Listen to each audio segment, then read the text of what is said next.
नमस्कार बच्चों। आज हम लोग एनसीईआरटी का एडिशनल सवाल करने जा रहे हैं। नॉन एडिशनल सवाल तो सिर्फ फार्मूला का एप्लीकेशन करवाया जाता है एनसीईआरटी में, आसान सवाल होता है, पर एडिशनल में थोड़ी कॉम्प्लेक्सिटी होती है। तो आज हम लोग एडिशनल का 1.26 सवाल देखने जा रहे हैं और भी सारे सवाल देखेंगे। तो सबसे पहले 1.26, which among the curve shown in figure 1.35 cannot possibly represent electrostatic field lines? A, B, C, D, E ये 5 को फिगर दिया हुआ है और ये कहा जाता है कि इसमें से कौन सी लाइंस संभव नहीं है। इसका जवाब हम इलेक्ट्रिक लाइंस ऑफ फोर्स का जो लेक्चर दिए हैं उससे कंसर्न रखता है। उस लेक्चर्स में इलेक्ट्रिक लाइंस ऑफ फोर्स क्या है और उसकी प्रॉपर्टी क्या क्या होती है मैंने डिस्कस किया है। मैं उसमें कहा है electric lines of force surface पर हमेशा नॉर्मल होता है। मैंने उसमें कहा electric lines of force positive charge से बाहर निकलता है, नेगेटिव चार्ज के अंदर आता है। दो electric lines of force intersect नहीं करते हैं। इलेक्ट्रिक लाइंस ऑफ फोर्स कभी शार्प टर्न नहीं लेते हैं। इलेक्ट्रिक लाइंस ऑफ फोर्स कभी क्लोज लूप नहीं बनाते हैं। और जब दो सेम नेचर का चार्ज रखा जाता है तो electric lines of force laterally disperse होता है। और जब दो अपोजिट नेचर का चार्ज रखा जाता है तो electric lines of force longitudinally contract होता है। इतना ही प्रॉपर्टी से यह सवाल बनेगा कि जो हमने प्रॉपर्टी अभी आपको बताया उस प्रॉपर्टी का वायलेशन इसमें से कौन सा फिगर कर रहा है और कौन सा फिगर वायलेशन नहीं कर रहा है। यही चीज हम लोग को देखना है, जज करना है। पहला, इस फिगर को देखें तो ये पॉजिटिव चार्ज से लाइंस ऑफ फोर्स निकलने की बात तो हमने कही थी, ये प्रॉपर्टी में तो थी, तो बाहर तो निकल रही है, ये तो सही है। पर केवल बाहर निकलने से बात नहीं बनेगी। निकलना कैसे चाहिए? नॉर्मली चाहिए, जो इसमें नहीं दिख रहा है। नॉर्मली मतलब एकदम ऐसे जाता, ऐसे 90 बना के जाता तो सही होता, ये ऐसा होता तो सही होता, पर ऐसा नहीं है। इसलिए ये कैसे भी निकल रहा है, इसमें नॉर्मल नहीं है। तो एक पॉजिटिव चार्ज से निकलने वाली बातें तो सही हो रही है, पर सरफेस पर नॉर्मल होने वाली बातें गलत हो रही है। इसलिए ये पॉसिबल नहीं है, यानी ए संभव नहीं होगा। साफ तौर पर लॉजिक आपको समझ में आ गया कि आउट तो हो रहा है, पॉजिटिव चार्ज से आउट होता है, पर सरफेस पर नॉर्मली नहीं है, इसलिए ये रॉन्ग हो गया। बी पोर्शन को देखते हैं। यहां देख रहे हैं पॉजिटिव चार्ज, फिर नेगेटिव, फिर से पॉजिटिव, फिर से नेगेटिव। पॉजिटिव से लाइंस ऑफ फोर्स निकला, सही बात है, कोई प्रॉब्लम नहीं। यह भी पॉजिटिव से निकला, यह भी सही बात है, कोई प्रॉब्लम नहीं। नेगेटिव की तरफ आ गया, कोई प्रॉब्लम नहीं, क्योंकि नेगेटिव की तरफ तो लाइंस ऑफ फोर्स आता ही है, नेगेटिव की तरफ तो लाइंस ऑफ फोर्स कन्वर्ज होता ही है। तो यहां से पॉजिटिव से निकल करके नेगेटिव में आ रहा है, तो इसमें कोई गलती नहीं हो रही है, किसी रूल्स का वायलेशन नहीं हो रहा है, इलेक्ट्रिक लाइंस ऑफ फोर्स की प्रॉपर्टी का किसी प्रकार का वायलेशन नहीं हो रहा है। तो चलिए ठीक है यहां तक। फिर नेगेटिव से अब लाइंस ऑफ फोर्स यहां निकलता हुआ दिखा रहा है, 1 2 3 और इधर 1 2 3, ये सब निकल रहा है। तो ये कैसे पॉसिबल है? क्योंकि हम लोग तो ये पढ़े कि नेगेटिव की तरफ कन्वर्ज करेगा, नेगेटिव की तरफ कोई लाइंस ऑफ फोर्स आएगी, नेगेटिव से आउट नहीं होगी। आउट किससे होगी? पॉजिटिव चार्ज से। नेगेटिव में इन, तो यहां से नेगेटिव से आउट हो रहा है, इन का वायलेशन है, अंदर नेगेटिव की तरफ आने का विरोधाभास है, नेगेटिव से निकल रहा है, तो नहीं संभव होगा। फिर यहां पर देख लीजिए पॉजिटिव से निकल रहा है, ये तो सही है, नेगेटिव आया यहां भी सही है, फिर नेगेटिव से निकल रहा है, नहीं संभव होगा। इसलिए इसकी पॉसिबिलिटी हमें नहीं दिखती है, क्योंकि ये नेगेटिव चार्ज से निकलता हुआ दिखाया जा रहा है, जो हमारे इलेक्ट्रिक लाइंस ऑफ फोर्स की प्रॉपर्टी के विरोधाभास है, वायलेशन है, गलत है। इसलिए यह भी संभव नहीं होगा। ओके, तीसरा पोर्शन देखिए आप। तीसरा पोर्शन पॉजिटिव चार्ज है और यहां से लाइन्स ऑफ फोर्स निकल रही है और ये सब के सब नॉर्मली निकल रही है और ये भी निकल रही है। और ये पॉजिटिव चार्ज और ये पॉजिटिव चार्ज से जो लाइन्स ऑफ फोर्स निकल रहा है वो डिस्पर्स कर रहा होगा। इसी तरह वजह से तो पॉजिटिव और पॉजिटिव चार्ज में रिपल्सन होता है। तो यहां पॉजिटिव से निकल रही है, सही लाइन है, यहां भी पॉजिटिव से निकल रही है, सही लाइन है, ये दोनों के बीच में कुछ फैलाव हो रहा है, सही लाइन है। यानी हमारे इलेक्ट्रिक लाइन्स ऑफ फोर्स की जो प्रॉपर्टी है उसकी कोई वायलेशन ये नहीं कर रहा है। इसलिए हम कहेंगे कि ये जो सी है ये संभव है, इसकी पॉसिबिलिटी है, क्योंकि जितनी भी प्रॉपर्टी हमने पढ़ा उसका किसी भी वायलेशन को ये नहीं कर पा रहा है। इसलिए ऐसा पॉजिटिव चार्ज से लाइन्स ऑफ फोर्स निकलता हुआ जो देख रहे हैं आप, इसकी पॉसिबिलिटी है और ये संभव है। ओके, तो ये सी पॉइंट्स भी हम लोग समझ गए। अब ये डी फिगर देखते हैं। ये इसमें देखिए यहां पॉजिटिव है और यहां भी पॉजिटिव है और यहां भी पॉजिटिव है। ये पॉजिटिव में लाइन्स ऑफ फोर्स आ रही है और ये जो है ये पॉजिटिव, ये पॉजिटिव, ये पॉजिटिव। तो ये पॉजिटिव से निकल रहा है, ये पॉजिटिव में आ रहा है, ये पॉजिटिव में आ रहा है, मतलब इसमें खाली वायलेशन कहीं दिखाई दे रहा है हम लोग। फिर यहाँ पॉजिटिव से निकल रहा है, ये तो सही है, ये पॉजिटिव से निकल रहा है, ये तो सही है। फिर देखिए ना, दो electric lines of force intersect कर रहा है, जो नहीं करता है। फिर पॉजिटिव की तरफ आ भी रहा है, पॉजिटिव से इससे निकल रहा है, ठीक है, मगर इसमें आ रहा है, इसलिए इसमें केवल वायलेशन ही वायलेशन दिख रहा है। इसलिए ऐसा पॉसिबिलिटी भी नहीं है। इंटरसेक्शन का पॉसिबिलिटी, इसमें इंटरसेक्शन हो रहा है इसलिए गलत है, और पॉजिटिव से निकलना, नेगेटिव में आना, इसका वायलेशन इसलिए गलत है, इसलिए डी की गलत है। अब आप ई को देखिए, यहां पॉजिटिव चार्ज, यह भी पॉजिटिव चार्ज, यह पॉजिटिव से निकला, यहां पॉजिटिव से भी निकला। ओके, ये पॉजिटिव से निकला और ये भी पॉजिटिव से निकला। यहां तक तो सही है कि यहां पॉजिटिव से निकला, लेकिन ये पॉजिटिव में आएगा कैसे, ये गलत है, ये भी वायलेशन है। दूसरा, ये क्लोज लूप कैसे बनाएगा, क्लोज लूप तो बनाता नहीं है। तो वो जो मैं 8-9 प्रॉपर्टी बताया हूं, आप देख रहे होंगे कि बहुत स्टैंडर्ड सवाल है, एडिशनल सवाल अच्छे होते हैं एनसीईआरटी के, और वो स्टैंडर्ड सवाल भी उस पॉइंट से बाहर नहीं गया। यानी आप लेक्चर्स को ठीक से देख लें तो सब कुछ उसी में छुपा हुआ है और उसी से मेरा सारा आंसर हो गया। यानी ये भी पॉसिबल नहीं है। तो बच्चों, ये नहीं पॉसिबल, नहीं पॉसिबल, नहीं पॉसिबल, नहीं पॉसिबल, सिर्फ सी पॉसिबल है। यही इसका सॉल्यूशन है। तो आप समझ गए होंगे। अगला सवाल देखते हैं। ये 1.27 in a certain region of a space, electric field is along z-axis direction throughout. The magnitude of electric field is, however, not constant, but increases uniformly along the positive z direction at the rate of 10 to the power 5 Newton per coulomb per meter.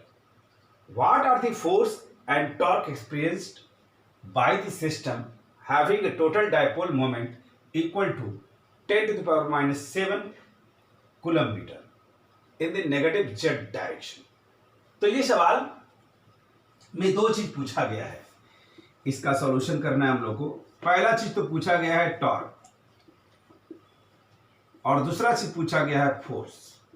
यही दो सवाल है बच्चों। ये तो पूछा गया है। कोई भी सवाल में दो बातें होती है, कुछ इंफॉर्मेशन दी जाती है और कुछ आपसे सवालें की जाती है। तो ये तो सवाल है, इसमें इंफॉर्मेशन क्या है? इंफॉर्मेशन है कि ये जो देख रहे हैं आप जेड एक्सिस में, ये मान लो, ये इसको हम जेड एक्सिस मान लेते हैं, ये हमारा जेड एक्सिस है। जेड होता है ऐसे है, एक्स वाई ऐसे, पर हम प्लेन में ऐसे ही दिखा दिया जेड। और इस दिशा में 10 के पावर 5 न्यूटन पर कूलम और पर मीटर, इसको हम ऐसे लिख देते हैं, पर मीटर जो है ना उसको हम पर मीटर लिख दिया। ये फील्ड है, इसका मतलब है कि ये फील्ड जेड एक्सिस में लग रहा है और ये फील्ड कांस्टेंट नहीं है, वेरिएबल है, क्योंकि मीटर से डिपेंडेंट है।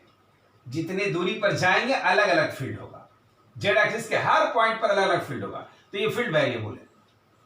यानी ये जो दिया हुआ है ये डी ई बटा डी जेड दिया हुआ है, ये चीज दिया हुआ है। Electric field per unit length दिया हुआ है, ये चीज दिया हुआ है। और डायपोल मोमेंट इसमें ये देख रहे हैं आप, जिसको P कहते हैं, ये 10 के पावर -7 कूलम मीटर दिया हुआ है, ये चीज दिया हुआ है। तो ये आपका रिक्वायर्ड चीज है बच्चों, ये आपकी जरूरत है और ये आपका गिवन है। ये जो देख रहे हैं आप, ये गिवन है। अब यहां से यहां आना को सॉल्यूशन कहते हैं।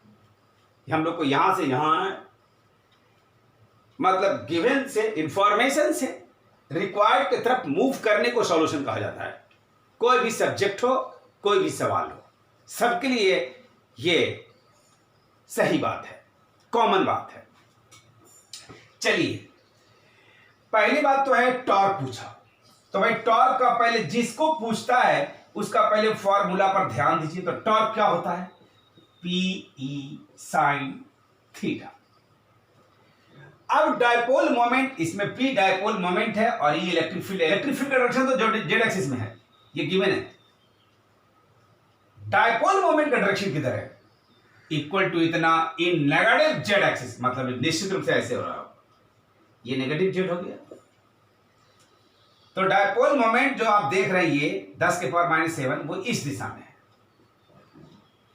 इधर E इधर P, दोनों के बीच का एंगल कितना हो गया? 180। यहां पर थीटा की जगह पर क्या आ जाएगा? PE sin 180, और sin 180 का वैल्यू कितना होता है? 0। तो टॉर्क कितना हो जाएगा? 0। कभी भी किसी डायपोल को इलेक्ट्रिक फील्ड के अलोंग, इलेक्ट्रिक फील्ड के पैरेलल या इलेक्ट्रिक फील्ड के एंटी पैरेलल रखा जाए तो उस पर टॉर्क 0 होता है। ये हमने मेंशन भी किया है लेक्चर्स में, आप मेरा देखेंगे torque experience on dipole placed in uniform electric field, तो यही ये फॉर्मूला डेवलप हुआ है और वहां पर मैंने सारी बातें मेंशन किया है। उसी से ही सवाल था। तो ये एक सवाल टॉर्क पूछा, वो क्लियर हो गया बच्चों, और कुछ नहीं इसमें था। इलेक्ट्रिक फील्ड पॉजिटिव में, डायपोल मोमेंट नेगेटिव जेड में, टॉर्क 0 हो गया। दूसरा सवाल पूछा कि फोर्स क्या होगा। अब आप देखिए, फोर्स का फॉर्मूला आप क्या क्या जानते हैं? आप जानते हैं बराबर QE, मगर मालूम नहीं है यहां पर चार्ज नहीं, इलेक्ट्रिक फील्ड नहीं, क्योंकि ये इलेक्ट्रिक फील्ड नहीं है, ये इलेक्ट्रिक फील्ड है नहीं, ये इलेक्ट्रिक फील्ड का रेट है।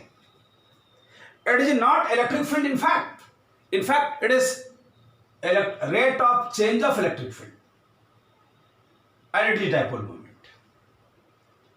तो rate of change of electric field कोई फिजिकल क्वांटिटी थोड़ी है, फिजिकल क्वांटिटी तो इलेक्ट्रिक फील्ड है और दे दिया है रेट। तो ऐसे सवाल को कभी कभी मैं आपको एक टिप्स देता हूं, डायमेंशन से बड़ा इजीली बना सकते हैं। डायमेंशनली चेक कीजिए। अगर ये देखिए कि इन दोनों को मल्टीप्लाई कर दे तब फोर्स का डायमेंशन मिल जाएगा, कि डिवाइड कर दे तब फोर्स का डायमेंशन मिल जाएगा। तो आपको दिख रहा होगा कि अगर मल्टीप्लाई करेंगे तो मीटर से मीटर कट जाएगा, कूलम से पर कूलम कट जाएगा और सिर्फ न्यूटन बच जाएगा। न्यूटन फोर्स का यूनिट है। इसका मतलब है कि फोर्स जो होना चाहिए वो निश्चित रूप से कुछ ऐसा होना चाहिए, DE upon DZ into P। ये बच्चों कोई फॉर्मूला नहीं है, ये कंसेप्चुअल बातें हुई, क्योंकि आपने इलेक्ट्रिक फील्ड पढ़ा, आपने डायपोल मोमेंट पढ़ा, आपने डायपोल मोमेंट का रेट नहीं पढ़ा है, वो फॉर्मूला नहीं है। आपने इलेक्ट्रिक फील्ड का रेट पढ़ा, वो फॉर्मूला नहीं है, इलेक्ट्रिक फील्ड है ना। तो इसलिए इसको आप कंसेप्चुअल होकर के सवाल को सॉल्व कर सकते हैं। और ये D/dz का वैल्यू हो गया 10⁵ और P का वैल्यू हो गया 10⁻⁻7 बराबर 10⁻⁻2 न्यूटन। यही आंसर हो गया। तो सवाल देखने से बड़ा बढ़िया लग रहा था, बड़ा लग रहा था, लेकिन सवाल का सॉल्यूशन आपने देखा 2 ही लाइन में हो गया, लेकिन बड़ा कंसेप्चुअल सवाल था। बातें को समझना बहुत आवश्यक था कि भाई ये सिस्टम का अरेंजमेंट कैसे है और इसकी सॉल्यूशन क्या होनी चाहिए था, किस तरह से हमने सॉल्यूशन की तरफ प्रोसीड किया, ये हमने आपको कॉन्सेप्ट दिया। अगला सवाल, और ये देखिए 1.28 सवाल जिसमें लिखा है, 3 सवाल है A B C. A conductor A with cavity as shown in the figure 1.36a is given a charge capital Q so that the entire charge must appear on the outer surface of the conductor B में another conductor B with charge small q is inserted into the cavity keeping B insulated from A so that the total on the outside surface of A is capital Q plus small q. Figure 1.36b. A sensitive, C है, a sensitive instrument has to be shielded from the strong electrostatic field in its environment. Suggest a possible way. 3 सवाल, सवाल को ठीक से समझिए, बहुत अच्छा सवाल है। ये जो देख रहे हैं आप, इसमें 2 पोर्शन है। ये कंडक्टर ए है, conductor A with cavity. Cavity मतलब इसके अंदर ये कटा हुआ पार्ट है। ये कंडक्टर पूरा था, इसमें से कैविटी बना दिया गया, ऐसे ऐसे कैविटी मतलब हटा दिया गया, खोखला यहां से कट करके हटा दिया। कैसे आपके दांत में कैविटी हो जाता है, उस तरह की बातें हैं। तो ये कैविटी है और ये पूरा एक कंडक्टर था। अब कहता है show that the entire charge a conductor A with cavity as shown in the figure इतना given a charge capital Q. इसको चार्ज कैपिटल क्यू दिया गया ऐसे। तो कहता कि आप दिखाइए कि ये सारा चार्ज इसके सरफेस पर आ जाएगा। पहला का सॉल्यूशन है बच्चों ए का। लॉजिकली बात है, तो मैं आपको तो बहुत पहले बता चुका हूं कंडक्टिंग चार्ज स्फीयर के बारे में या कोई भी कंडक्टर के बारे में। किसी भी कंडक्टर में अगर आप चार्ज रखेंगे तो उसका सारा चार्ज सरफेस पर अपीयर हो जाएगा। रीजन क्या है? रीजन बहुत सिंपल है कि वो चार्ज जब यहां पर आप रखते हैं तो इनके आप चार्ज कोई भी रखें, ये कैपिटल क्यू पॉजिटिव नेचर का हो चाहे नेगेटिव हो। अगर पॉजिटिव हो तो पॉजिटिव पॉजिटिव में रिपल्सन होना शुरू होगा और रिपल्सन होते होते ये एक दूसरे को रिपल्स करते करते कहां जाएगा? सरफेस पर आ जाएगा। जब सरफेस पर आ जाएगा तो सरफेस पर आने के बाद अभी भी आगे क्यों नहीं बढ़ा? क्योंकि आगे हवा है, इंसुलेटर है। इसलिए मैं बोला था किसी भी कंडक्टर में जो आप चार्ज रखते हैं वो कहां जाता है? उसके सरफेस पर अपीयर हो जाता है। ये किसी भी कंडक्टर के चलते सही बात है। और मैं इसका एक्सप्लेनेशन दे रखा हूं लेक्चर में, क्योंकि उस समय मैं बताया था कि किसी भी चार्ज कंडक्टिंग सॉलिड स्फीयर और charge non conducting solid sphere के चलते इलेक्ट्रिक फील्ड कैसे निकालेंगे। तो मैं बोला था कि चार्ज हॉलो स्फीयर और चार्ज कंडक्टिंग स्फीयर आइडेंटिकल है। क्यों? हॉलो स्फीयर के अंदर मैटर नहीं, इसलिए चार्ज नहीं होता है, और कंडक्टिंग चार्ज स्फीयर के अंदर चार्ज चूंकि सब सरफेस पर चला जाएगा इसलिए उसके अंदर भी चार्ज नहीं होता है, इसलिए उसमें भी अंदर इलेक्ट्रिक फील्ड जीरो और हॉलो स्फीयर के अंदर में भी इलेक्ट्रिक फील्ड जीरो। आइडेंटिकल बात। तो बस चार्ज सरफेस पर जाता क्यों है? बस कंडक्शन के चलते, कंडक्ट होकर के रिपल्सन के चलते सब सरफेस पर अपीयर हो जाता है। तो पहला सवाल यही था कि show that the entire charge appear on the outer surface. तो हम लोग कहते हैं as we know that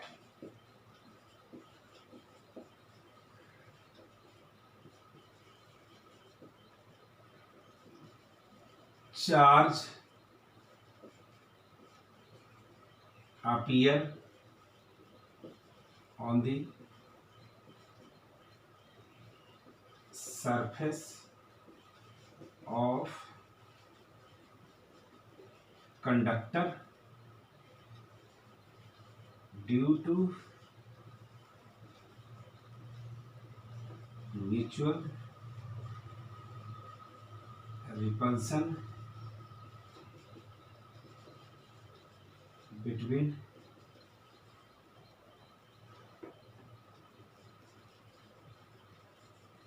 charges. तो ये देख लीजिए, पहला सवाल तो ये था कि भाई आप जैसी या कंडक्टर लोगे, कोई भी कंडक्टर लोगे, जैसे ये एक कंडक्टर है, इसमें चार्ज यहाँ रख दिए, तो ये चार्ज बहुत सारा प्लस चार्ज आप रखे होंगे, ऐसे समझ लीजिए इसको, बहुत सारा चार्ज आप रखे होंगे। तो ये प्लस इस प्लस को, ये प्लस इस प्लस को, ये प्लस इस प्लस को रिपेल कर रहा होगा, तो ये प्लस रिपेल करके कहाँ ले जाएगा? सरफेस पर। ये प्लस रिपेल होकर कहाँ जाएगा? सरफेस पर। और ये चारों तरफ से सरफेस पर ऐसे आ जाएगा, ऐसे। ये चीज है, ये मैंने एक्सप्लेन कर रखा है पहले। और ये गायब हो जाएगा, यही चीज मैं लिखा हूं इसमें। तो पहला तो ये सवाल था जो क्लियर हो गया, ठीक है। बी सवाल थोड़ा सा इससे टिपिकल है, थोड़ा सा पिकुलियर है। बी में कहा है another conductor B with charge small Q inserted into the cavity keeping B insulated from A. यानी यहां पर एक और चार्ज क्यू रख दिया गया, ये जो कैविटी था ना उसमें एक स्मॉल क्यू चार्ज रख दिया गया, और ये जो कैविटी में जो चार्ज रखा गया, जो पी, इसका नाम है पी, वो ए से इंसुलेटेड है, मतलब इसके और इसके बीच में कंडक्शन नहीं होगा। और होगा भी कैसे? यहां देख लीजिए, हवा है, ये कैविटी है, तो और फिर इधर कंडक्टर है, ए जो है ये क्या है? कंडक्टर है, यहां क्या है? हवा है। तो अब कहता है कि अब ये दिखाइए कि इसके सरफेस पर capital Q plus small Q हो जाएगा। पहले कहा चार्ज इसमें डालें तो बताइए कि सब चार्ज सरफेस पे चल जाएगा, क्यू इसको दिए तो क्यू सरफेस पे चला गया। अब कहता है कि कैविटी में स्मॉल क्यू डाल दिया, तो ये शो कीजिए कि कैपिटल क्यू तो पहले से सरफेस पर था ही, अब स्मॉल क्यू भी सरफेस पर चला आएगा। ये प्रूफ कीजिए, ये शो कीजिए, ये दिखाइए, ये समझाइए। तो देखिए, हम आपको बताए हैं चार्ज अपीयर किसी भी बॉडी पर होता है या किसी भी बॉडी को चार्ज देने का 3 टेक्निक होता है, फ्रिक्शन, कंडक्शन, इंडक्शन। तो ये इंडक्शन वाला प्रोसेस से काम चलेगा। तो ये देखिए, यहां चार्ज क्यू है और अगर ये बीच में इंसुलेटर है, ये बच्चों ठीक से समझो इसको, ये देखो ये क्यू है, ठीक है, इसका नाम है बी। थोड़ा मैं ऐसे अरेंज कर लेता हूं समझाने के लिए। तो ये आपका इसके चलते, जो इंडक्शन के चलते बीच में हवा है, इंडक्शन के चलते चार्ज डेवलप होगा, वो कैसे होगा? ऐसे होगा, माइनस चार्ज, और बाहर में क्या हो जाएगा? प्लस।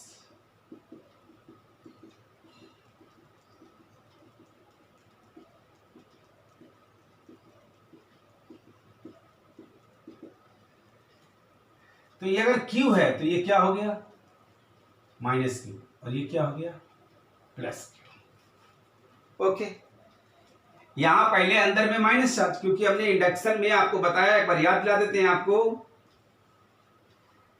नजदीक सरफेस की तरफ क्या होता है? माइनस, और दूर सरफेस की तरफ क्या होता है? प्लस। ये तो ये Q के लिए अंदर वाला सरफेस नजदीक हो गया और बाहर वाला सरफेस दूर हो गया, तो इसके चलते यहां माइनस क्यू चार्ज डेवलप हो गया और आउटर सरफेस पर प्लस चार्ज डेवलप हो गया। अब ये जो प्लस चार्ज डेवलप हुआ, ये प्लस चार्ज डेवलप कहां तक जाएगा? अब यहां पर कंडक्टर में आ गया, क्योंकि ए क्या है? कंडक्टर है। तो ये जो प्लस क्यू हुआ, यानी ये माइनस क्यू और ये प्लस क्यू।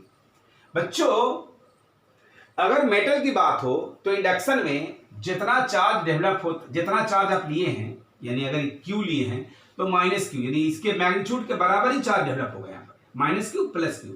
अगर ये इंसुलेटर होता तब जरूरी नहीं था कि क्यू जितना लेंगे उतना ही डेवलप होगा, तब कुछ और होगा, उसके लिए बात हम बाद में करेंगे। तो ये बात समझ लीजिए कि क्यू अगर लिया तो माइनस क्यू प्लस क्यू। अब ये प्लस क्यू कहां चला गया? कंडक्टर में। अब ये प्लस क्यू चार्ज जैसे कि आप ऐसा था, यहां कैपिटल क्यू चार्ज को आपने रखा तो सरफेस पे चला गया, यहां प्लस क्यू चार्ज इस मेटल में आ गया ए में, इसका नाम ए था पूरा का ए, इसका भी नाम ए है, और बी जो रखे हैं स्मॉल क्यू वो इंसुलेटेड है। तो ये माइनस क्यू इसके वजह से डेवलप हुआ चारों तरफ, और ये प्लस क्यू डेवलप हुआ। अब ये प्लस क्यू कहां चला जाएगा? कंडक्ट होकर के सरफेस पे। और पहले से क्या था, कैपिटल क्यू, तो फिर क्या हो गया, capital Q plus Q charge हो गया। यानी सरफेस पर capital Q plus Q charge appear हो जाएगा। यही शो करना है, कारण बहुत सिंपल है। मैं रीजनिंग लिख देता हूं, B due to induction minus Q charge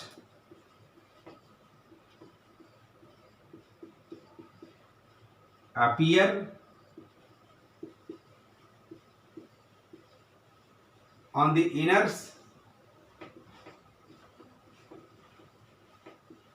surface of cavity and plus Q charge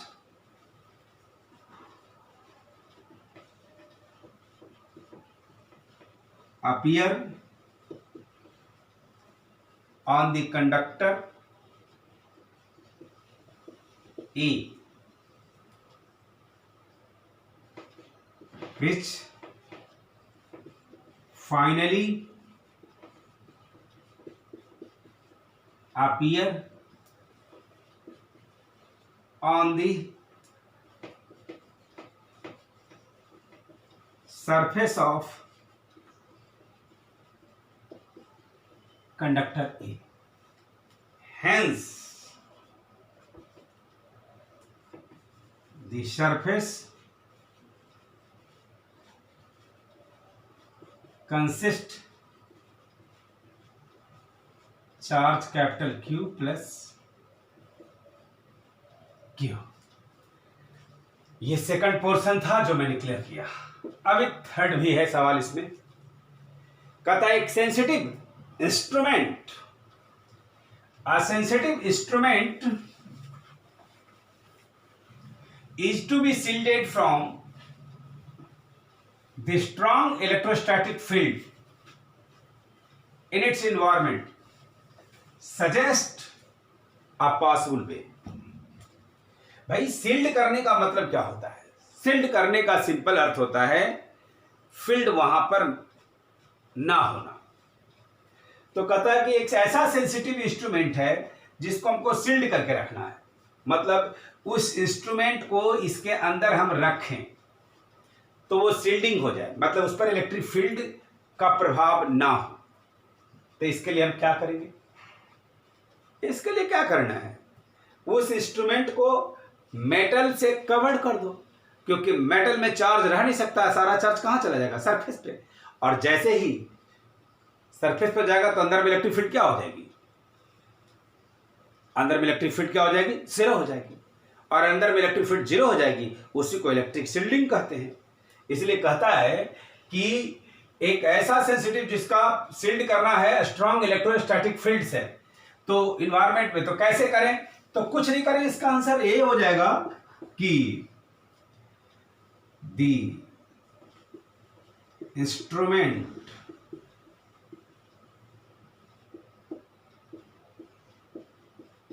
must be surrounded by conductor. Conductor से कर दीजिए, चाहे कोई मेटल से कर दीजिए, मेटल भी एक कंडक्टर है। कंडक्टर जैसे होगा अंदर में फील्ड जीरो होगा। किसी भी कंडक्टर के अंदर फील्ड जीरो, किसी भी चार्ज कंडक्टर के अंदर में field zero, field zero shielding कहलाया, फील्ड का प्रभाव ना पड़ना। रॉड में चार्ज दीजिए, कंडक्टर है, रॉड के अंदर जीरो फील्ड। स्फीयर में चार्ज दीजिए, कंडक्टर है, उसके अंदर फील्ड जीरो। कोई भी इरेगुलर शेप का कोई कंडक्टर हो, उसमें चार्ज दीजिए, फील्ड जीरो, हर जगह जीरो होगा। यानी इसी को इलेक्ट्रिक शील्डिंग कहते हैं। तो इसका एक सूटेबल एग्जाम्पल ही हो गया। तो ये था ये सवाल। ओके, आज इतना ही, फिर अगले लेक्चर्स में और भी हम आपको सवाल आगे का सवाल करवाएंगे, और भी कुछ सवाल अभी बचा हुआ है, एडिशनल सवाल। Okay, thank you.